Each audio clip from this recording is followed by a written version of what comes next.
talaga siya. Lalo na when it comes to business. So, yeah, very, very important kasi kumbaga, it depends kung nakadepende rin sa relationship mo yung possibilities and opportunities eh. Totoo.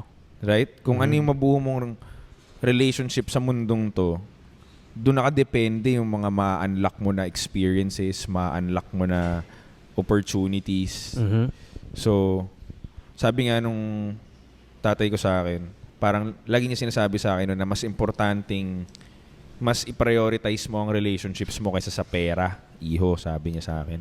Sabi niya kasi, isipin mo, halimbawa, mapera ka nga, pero, halimbawa, nagkasakit ka. Tapos, yung doktor, gusto ka lang perahan kasi di maganda ugali mo or kasi nga mukha ka lang pera. So, wala ka na buong relationships. Pwede niya ubusin nga yung pera mo eh.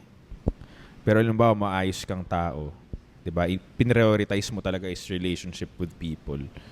Pwede nga hindi ka pa niya singilin eh. Totoo. Pwede nga wala kang pera, tulungan ka ng doktor dahil may nabuo kang relationship with the doctor. Pwede nga ba magkakaso ka pero since may kaibigan kang abogado o kahit wala kang pera eh, maayos kang kaibigan all these years. Pwede ka niyang tulungan, right? Yeah. So relationships matter for me. Very, very important. More than anything else pag sa businessman o personal life. Relationship. O relationship muna bago pera, bago yan kung ano. Kung vina-value mo talaga yung tao. Saka madadama nila pag about lang sa pera yung galaw mo eh. Right. Of course. Pero sa business, di natin maiwasan yun na. Totoo Yung mga naman. tao, yun lang din ang habol, di ba? Pero I just think of it na, yan yung livelihood nila eh.